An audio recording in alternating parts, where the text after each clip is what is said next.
Hey Joe, let's take a look at the internet weather for this past week. And no real big surprises. There are a few that we're going to take a closer look at. This is the top 10 of the most probed ports. Nothing surprising here. Telnet, you've got your Microsoft SQL Server, SSH, Microsoft File Sharing, SMB. This is that Ethereum wallet that has a vulnerability against it. We still see quite a bit of scanning against it. Remote desktop protocol. And then this one we'll take a closer look at, which we've talked about over the past couple of weeks. It's the Redis server. I'll talk about why that one's on there. AT TCP is web. That tends to be on there as a scanning thing. FTP, we've seen some small number of actors scanning for FTP and using it to drop malware on anonymous FTP sites. So that's one to look at as well, but we're not going to look at a particular chart on it this week. Most sources probing usually indicates some sort of botnet related activity because you've got a bunch of devices scanning all at once. Again, a lot of cast of characters we've seen before. Microsoft File Sharing, mostly associated with those exploits that WannaCry and some of these other ones have been using over the past year or so. Telnet, a lot of IoT things going on here. 8080 is an interesting one. We're going to take a closer look at that one. It is an alternate web server port, but we're going to talk about why specifically that in a little bit. 5555 TCP, we've talked about on the show previously. This is the Android debugger port. Yep. And there's still, a decent number of actors out there scanning on it, but I didn't pull a chart up for it again this week.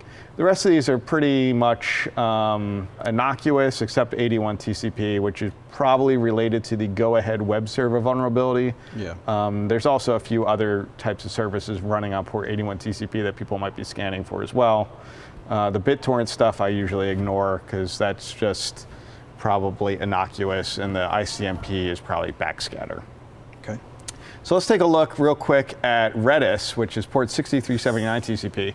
We've actually seen, this is actually a 10-day moving average to kind of smooth out the chart a little bit, but you can see it's really been going up in terms of the number of scan flows.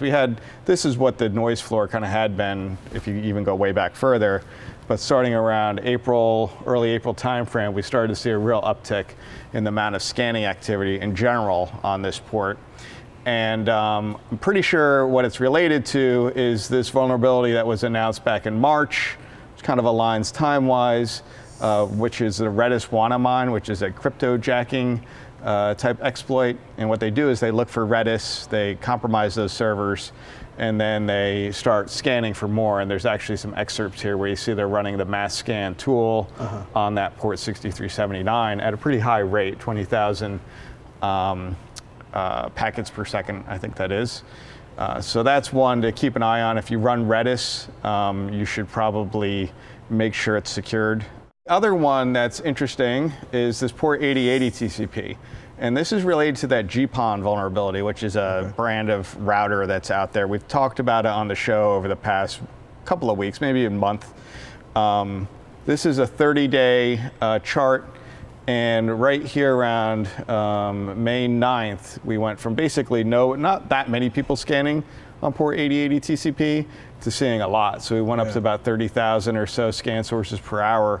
8080 is normally an alternate web port, alternate from port 80. And actually in the scanning today, we saw that there was more scanning happening on 8080 than on port 80, which, it's definitely a new trend, definitely something going on there. NetLab 360, they actually did a really good write-up on this. There's multiple botnets using this, Hajime, Satori, Mirai, Moostic, and Metal. So when we look in our honeypot, we basically have some things looking to see if anybody tries to scan on these ports.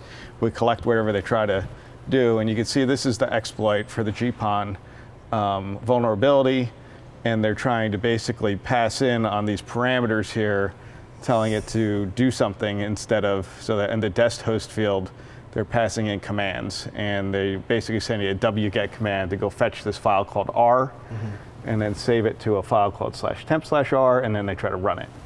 So I was kind of curious, what is this that they're actually trying to send?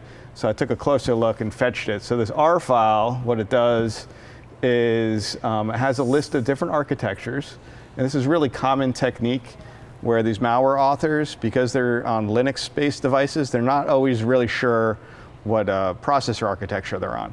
So they have binaries compiled for all the different ones. And what they do is, basically what he's doing here, if you look in here, is he goes and fetches each one of them and then tries to execute. MIPS, MIPSEL, with these $A, is he replacing MIPS, MIPSEL, ARM, ARM7. Whichever one actually works for that particular architecture of this device is the one that will run. The others just don't execute. They don't crash the device, they just don't execute. So he doesn't have to check. He just tries them all, and whichever one actually executes works. So I fetched the MIPS one, which is probably the most common architecture, and ran that against VirusTotal to see what is this, and it does show up as Hajime for most of these guys here. So I thought that was interesting that we can kind of correlate that this scanning activity that we're seeing here is related to Hajime, which is what they specifically call that out as one of the people, one of the botnets that are using the GPON vulnerability here to recruit into their botnet. So that's basically all we really had that I thought was interesting this week in the internet weather, things that people probably should be paying attention to that's different than the norm. And, kind of an interesting thread that we can pull traffic out of our honeypot and show exactly how it maps to one of these more popular botnets.